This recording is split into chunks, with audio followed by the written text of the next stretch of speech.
What do you think Jordan Temkin's favorite part of DRL has been through all the years, all 4 seasons?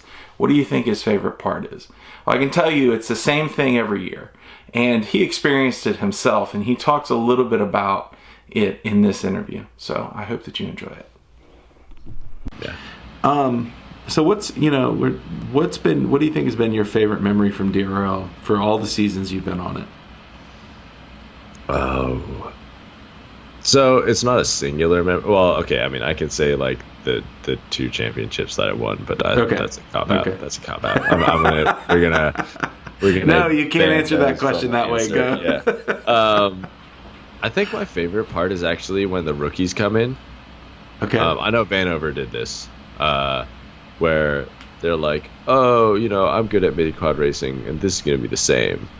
And then they show up to DRL and they go, "Holy shit!" Like, first of all, like the production and like the professionalness. That's not a word, but whatever. Professionality. I don't know if that's a word either. But I don't know if that's a word either. Yeah, let's just go with it. The professionality is like this whole other level that no one in drones has ever seen before. And everyone's always blown away by it. They're like, "Holy shit, this is real. Like, this is real drone racing. Like, this is top tier level premier drone racing." And then they race, and they're like, "Oh my god, I've never had drone racing like this before." And it's true. Like, I will bet you some good money that if you asked any pilot who's been on DRL and raced on DRL, where is the best racing you've ever had? Is it A, at DRL, or B, at like 5-inch mini quad racing? They'll probably all answer DRL, because it's the racers get that shit for being slow compared to 5-inch. They're still going like 80 or 90, or it's still fast as hell. But just it really pushes the pack together. So for the entire minute 20-second race, you have 3 different drones in your face, and it's this feeling that you just don't get in any other racing or any other drone racing. So Vanover actually, after he saw the Nurk interview, reached out. He was like, "Hey, I want to come back on." So this is going out next week in our timeline, which you'll come out after it. But he was like, "Yeah, this is the hardest racing I've ever done." Right. Like it's harder. It's harder than I thought it was going to be. Vanover, he's king of 5-inch right now. And there's a few kids. But like to have him from before he was on the show go like, "Oh, it's going to be easy. I always whip these old guys' ass, blah, blah, blah, blah, blah." And then he comes on the show and he's like, "Oh, this is what drone racing is really supposed to be like." Right. And to like watch that happen in his brain was really cool, because you could tell he came into it thinking he knew what was up, and then he realized what was actually up. And he was like, "Oh, this is it. Like, fuck all other mini quad racing. Like, this is it." That's this mentality that a lot of DRL pilots, at least I know I do, is like, just nothing compares. Once you've tasted how awesome the racing is in DRL, it's just nothing really compares to the racing that you have in DRL. Yeah.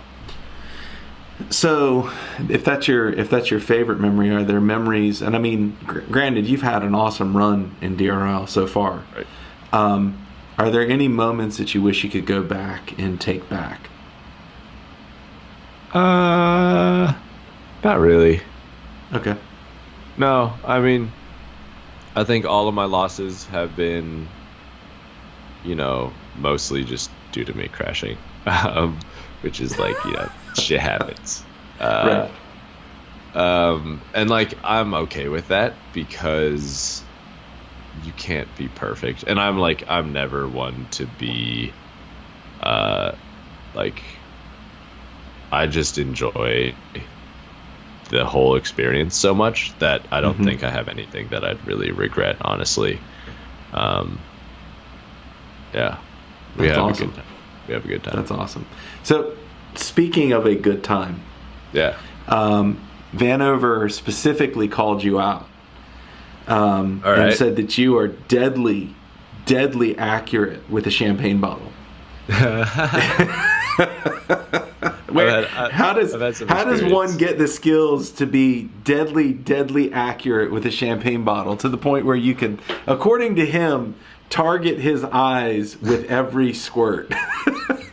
I think, I mean, you got to be on the podium a lot, right? Right. No. I mean, I think I just got him real good, like, because he's underage, he's not allowed to do the champagne, right? So they gave it to the rest of us to do to him. Oh my gosh, that's so great funny for us. Yeah. But yeah, I mean, like for me, is really, well, you might need to cut that. Actually, speaking of which part? Oh no, that was already aired.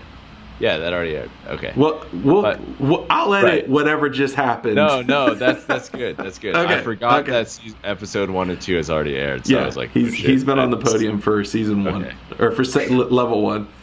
Right. Like, our timelines are so messed up because we don't know. Well, I mean, I knew that aired. Okay. Yeah. So we're good. We're good. All right.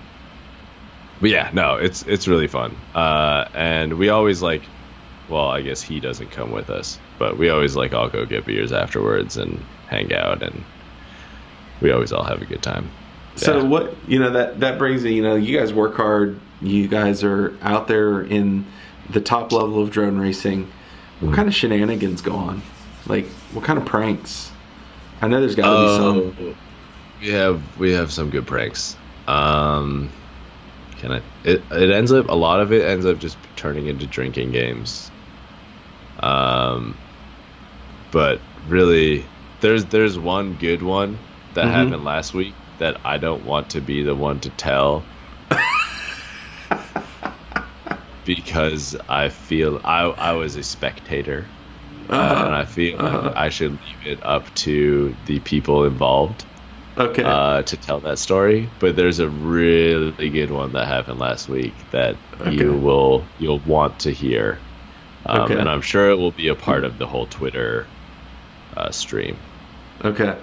Yeah. Well, I definitely will look forward to hearing that. I mean, what else has happened though? I mean, I'm sure that through all the years, what do you think has been the best?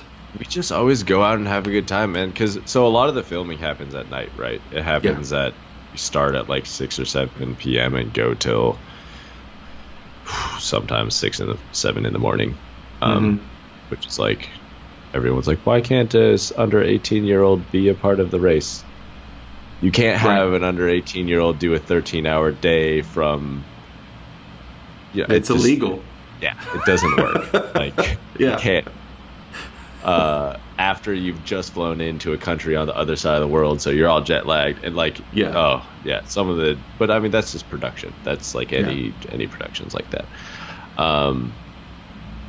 But so during the day we always all just hang out and we all go out and eat and we'll go rent bikes and bike around the city. Munich is a great place that we all went on bike rides and stuff, and yeah, I mean, a lot of it's just chilling with the bros, man. Because we're all friends for the most part. That we all just hang out. That's my favorite part of it. I think that's a lot of the guys' favorite parts. Is just hanging out, and we're all geeking out about the same stuff, and we're all having a good time. When you guys until it's race time, and then she gets real. So when you guys are, walk me through the timeline of. The race is about to start. You guys are flying out. You land wherever you're going to be.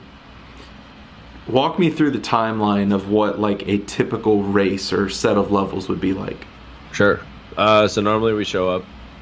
Everyone trickles in throughout a day. We'll normally all meet, have dinner and a beer or something as pilots. This is ignoring the 140 other people that are there for the race. So we take over a hotel. as DRL. And then the next day is normally like media stuff. So we'll have pilot briefing, course walkthrough, any feature shoots that we need to do. If there's any, like auxiliary stuff. Yeah. That's normally day one. And then day two will be practice and ranking and time trials, which are pretty much practice, but they kind of reshuffle and reseed us. But no one gets eliminated. So we get about 10 batteries of those 3. Not each, but total. Yeah. Of practice. And then the day after is normally semis in the morning and then finals in the afternoon. Well, semis at night. Morning. Semi and finals in the morning. It depends on the event. But yeah, generally. And then if we're doing filming a second level at the same location, we'll do it like semis and finals again the next day. So normally it's a 4 to 5 day thing. And then we'll all fly out super fucking early the next day. Like, sometimes we'll like end filming at 3 or 4, and then the flight out is like 11. It just hurts thinking about it. But they gotta do what they gotta do. Yeah. Yeah.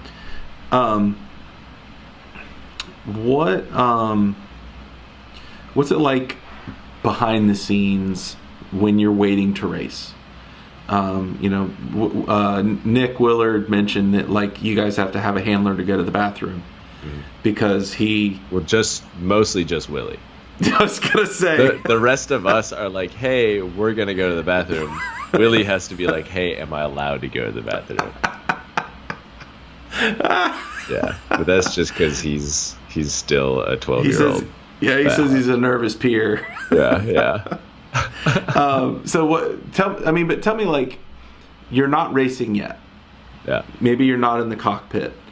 Yeah. What is the wait up to a race like? So we have a pilot lounge, which is some couches, and like we have a little crafts services, which is snacks. That's the normal person word for it, the layman term. Yeah. And we have a couple TVs. So one of the TVs shows the line cut, which is like the third person perspective race that you see on TV, but they're doing that live. So there's a truck full of people who are, camera 1, camera 2, camera 3, and we have like a rough cut version of the race that we get to watch. And then we also have a 6-up, which is like all the FPV feeds. And then we can switch the channels to also be the scoreboard on that one. So we're normally all just like sitting around waiting and like snacking and chilling, listening to music and stressing out and watching DVR. And a lot of it's just like hanging out in the lounge waiting. Yeah. Okay. I think that's just how production kind of is. What about the run up for you? Do you get nervous? Do you get anxious? So I usually don't. But I usually do all at once. It's one of those things where I'm like excited and nervous and anxious and all of the things. Like normally the day before a race, I don't sleep at all. Oh, really? Like I just can't sleep, man. Like I'm just so excited and anxious to just get out there and race and like have a good time that I just lay there all night long. So I'm normally really tired, so I drink coffee, try and get my head in the right place. I'll listen to music and try and like get my heart rate down and relax. Yeah, it's really all about like being in a good mood. That's key number one for me, because if you're in a bad mood, there's no way you're gonna do well. Yeah, I just like try and have a good time and just enjoy myself and relax. Do you have like a pre-race routine besides, coffee and music, and like is there like a thing that you do consistently to get yourself ready? I have red Champion underwear that I wear. Yes.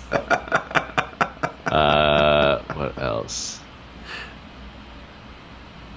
I know that's one of my things that I always make sure I wear that on semifinal finals day. Okay. Not really. I try to eliminate all variables. That's like a huge key to me, my flying philosophy. Like, for example, I used to sit down and fly, and then I kept forgetting my chair. So I taught myself to stand and fly. Okay. / the ground was wet, so I couldn't sit on the ground. So I taught myself to stand and fly. And then I kept forgetting my neck strap. So I taught myself to fly without a neck strap. Mm-hmm. You know, it's like, so for me, I like actually try and eliminate anything that I need to do before an event. Okay. It's really like sleep in, get enough rest, eat some tasty food, chill, try to not think about it. Yeah. Yeah. That is. It's funny because I fly standing up without a neck strap, but that's what I've always done from the beginning. Right. How different does, and you kind of touched on this a little bit, but how different does a DRL race feel compared to a traditional 5-inch race? Well, like I said earlier, it's the proximity of the other drones to you at all times. At a 5-inch race, sure, you might see a flash of someone like every once in a while in a corner. But you're never going down a straightaway and all you can see in your whole FPV is like quad. And you're full throttle and they're full throttle and the straightaway is about 3 seconds long. And if you let off the throttle, you lose your momentum and you're going to fall back a few places. So you just hold full throttle and they're holding full throttle. And then you have a 3-second straightaway where all you see is quad. And then you go, fuck, I can't see the next turn because I have this quad in front of me. What am I going to do? And so you just got to send it in and hope you don't hit the wall because all you can see is quad and you know that the corner's coming up. And yeah, I mean, it's very, like, you know, when you watch car racing and they're like bumper to rear bumper and they're wah everywhere, that's what it feels like. It's like that, but quads. And it's an incredible sensation. And it's incredibly distracting, and it's really hard to fly when you have like, oh, that's green quad right here, and there's flashing fucking Vanover disco quad strobe. How distracting is his quad? Oh my god, it's terrible. it's awful. But it you know, it matches. I think it matches. No, I mean, I love the kid. Like, I before I got to know him at DRL, I thought he was kind of just a cocky punk-ass teenager. But what I realized after hanging out with him so much is Vanover is actually just a very enthusiastic, passionate, punk-ass teenager. Which is like, you know, that's fine. There's a difference there. Yeah, and I really, I'm actually very inspired by the amount of dedication the kid has to training and practicing and working to be the best at what he does, right? So I come from more of a freestyle background / long range background. Like that's what I do with drones. Like that's what got me into drones. But I have a competitive side, so of course I raced, and I happened to be good at it, and then I ended up on DRL, and like now racing is kind of like my job, where like long range and freestyle is the hobby side. Yeah. So they're two very separate, distinct things to me. And I do the racing side out of necessity because it's my career, and I do fucking love doing it. Yeah. But like to someone like Vanover, he's like, I want to be a racer. I want to be the best racer, right? Like the mentality behind it to me is very interesting. And that's like something, for example, Sean Taylor has, right? Like he's like, I want to be fucking fast and I want to race and I don't really have interest in freestyle. It's just different avenues of enjoying FPV. Yeah. And I am absolutely inspired by those guys who are capable of dedicating that amount of time to drone racing, and that's the fun for them. To me, I go out and train because it's my job. Right. Which is, it's fine. I got better than working in a cubicle. In the next episode, Jordan makes a surprising admission about drones. He hates fixing them. And he also talks about Project 399, which is his frame company. And he shows us what is really an awesome frame, one that I am tempted to go check out myself. Anyways, I'll let you guys check that out in the next episode. Once again, I want to thank my patrons. My patrons help support this channel. They help do what I do. And it's really awesome to have their support, and it means a lot when someone puts their money where their mouth is. I love my subscribers. My subscribers are great. I love all the help that you guys give me in the comments, but my patrons hold a special place in my heart because they have decided that what I do is worth more than just watching. It's worth an actual amount of money. So look, if you don't have the money to do Patreon, don't do it. If you don't feel passionate about what I do, if you don't think I bring value, don't do Patreon. If you think, though, that I bring value and you think that it is awesome, do Patreon. That's all I'm going to say about it. For the rest of this series, I'll thank my patrons. But I also want to talk about Project Give Back October. Someone asked me what I would do when I ran out of big names to interview. I've got some big names lined up for the rest of September, but I'm dedicating October to the little guys. I'm dedicating October to the folks that don't get a lot of fame from the FPV space, but they give their heart and soul. And I hope that you will find their stories as interesting as you find the big names that I've interviewed up to this date. Thank you for your support. Thank you for your time. Like, subscribe, comment, do all that good stuff, and look out for Give Back October. I'll talk to you soon.